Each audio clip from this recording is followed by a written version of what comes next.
इसके बारे में हमें ग्रीक ट्रेवलर प्लूटार्क कहता है कि ये तो हमेशा युद्ध ही करता रहा और युद्ध शिविर में ही इसकी मृत्यु हुई।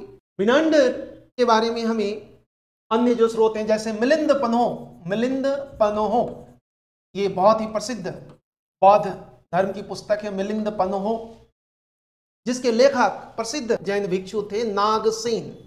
इसी ने मिलिंद पनोह नाम से ग्रंथ लिखा। मिलिंद पनोह में क्या है, तो मिनांडर जो कि सियालकोट का राजा था और इसी के दरबार में नागसेन एक बौद्ध भिक्षु आया था और इन दोनों में मिनांडर और नागसेन में वार्तालाप हुई थी। देखो नागसेन एक बौद्ध भिक्षु है, ध्यान रखना है, बौद्ध भिक्षु।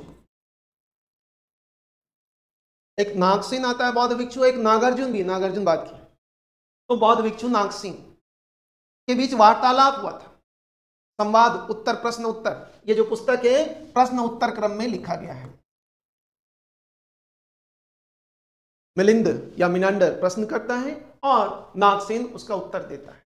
अंततः मिनांडर नागसेन के उत्तरों से या मिलिंद के जिज्ञासाओं को शांत कर देता है, तो मिनांडर बौद्ध धर्म को अपना लेता है। तो मिनांडर पहला विदेशी शासक है जिसने भारतीय धर्म को अपनाया था, बौद्ध धर्म को इसने अपनाया, पहला विदेशी शासक मिनांडर।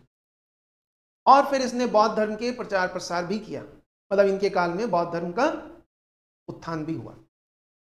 तो मिनांडर पहला विदेशी शासक जिसने भारतीय धर्म को अपनाया। भारतीय धर्म को अपनाया इसका मतलब भारतीय संस्कृति को भी अपनाया होगा। मिनांडर पहला शासक था जिसके हमें सोने के सिक्के मिले हैं।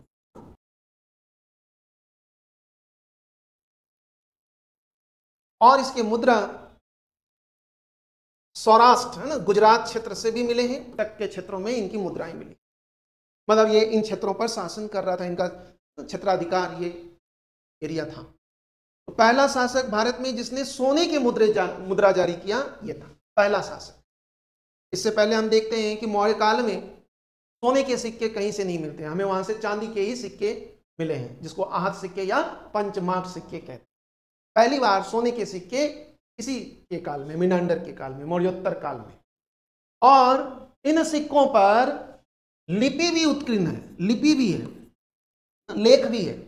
और इन सिक्कों पर पहली बार तिथि भी उत्कीर्ण है, इसमें भी उत्कीर्ण है कि किस समय काल का है।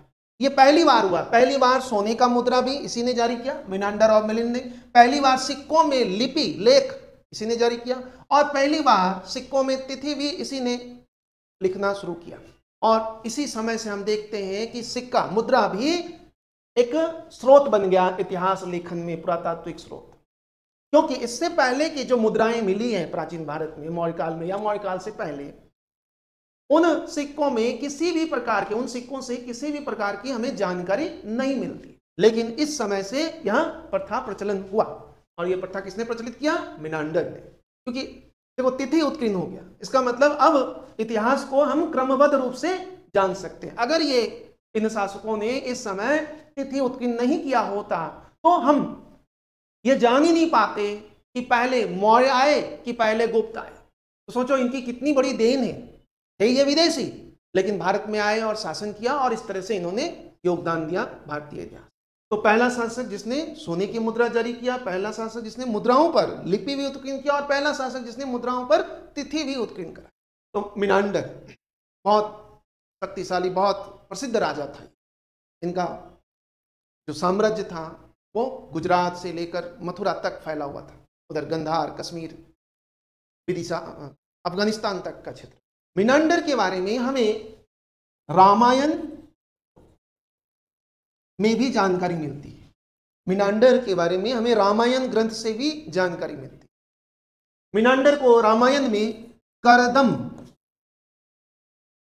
रामायण में मिनांडर को करदम कहा है। उसी तरह से भागवत पुराण में भी इसके बारे में हमें जानकारी मिलती है। किस रूप में? पुष्पिंदर।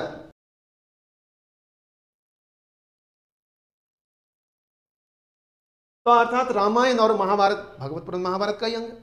तो रामायण और महाभारत दोनों में इस यवन शासक के बारे में हमें जानकारी मिलती। ऐसे तो रामायण और महाभारत दोनों में यवनों के बारे में अर्थात यूनानी ग्रीक के बारे में, ये ग्रीक है। इसके अलावा शकों के बारे में भी हमें रामायण और महाभारत में जानकारी मिलती।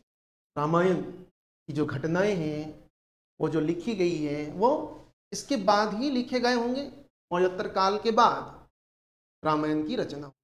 इसी आधार पर कहते हैं कि रामायण एक कथा है, ना कि इतिहास। इतिहास सच्ची घटनाओं पर आधारित होता है, जबकि कथा काल्पनिक घटनाओं पर आधारित होता है, काल्पनिक। तो रामायण और महाभारत में भी हमें मिनांडर के बारे में, एक यूनानी शासक मिनांडर के बारे में जानकारी मिलती। मिलिंद पन्हों में इस राजा को मिनांडर को नागसेन कहता है कि ये तो बहुत बड़े ज्ञाता है। मिलिंद पन्हों से हमें पता चलता है कि मिनांडर वेदों का भी ज्ञाता है, स्मृतियों का भी ज्ञाता है, न्याय दर्शन और वैशेषिक दर्शन के भी ज्ञाता है, और यहाँ तक कि वो भारतीय संगीत के भी बहुत बड़े ज्ञाता है। ऐसा जानकारी हमें इससे मिलती है, मिलिंद पन्हों से। तो मिलिंद पन्हों से हमें नागसेन मिनांडर के बारे में काफी जानकारी मिलती है। इसके अलावा रामायण और भागवत पुराण से भी हमें मिनांडर के बारे में जानकारी मिलती है। इसके अलावा एक और पुस्तक है जो बाद में गुप्त काल के बाद लिखी गई है, अवदान कल्पलता। इस पुस्तक के लेखक है क्षेमेंद्र। ये भी एक बौद्ध साहित्य है, क्षेमेंद्र। हम देखेंगे कि जितने भी ये बौद्ध धर्म के संरक्षक या बौद्ध धर्म के अनुयायी बने शासक प्राचीन काल में, उन शासकों के बारे में ज्यादातर जानकारी हमें बौद्ध साहित्यों से ही मिलती, अन्य साहित्यों से कम मिलती, या इनके बारे में हमें जानकारी अभिलेखों से। तो अवदान कल्पलता एक और पुस्तक है जिससे हमें मिनांडर के बारे में काफी कुछ जानकारी मिलती है। ये कहता है कि मिनांडर बौद्ध धर्म का अनुयायी था और इसने मिनांडर ने बहुत सारे स्तूप, अनेक स्तूप बनवाए थे। सियालकोट साकल क्षेत्र में अनेक स्तूपों का निर्माण करवाया था। तो मिनांडर बौद्ध धर्म का अनुयायी था, विभिन्न स्रोतों से हमें पता चलता है। इनके सिक्कों से भी हमें यह पता चलता है कि वह बौद्ध धर्म का अनुयायी था।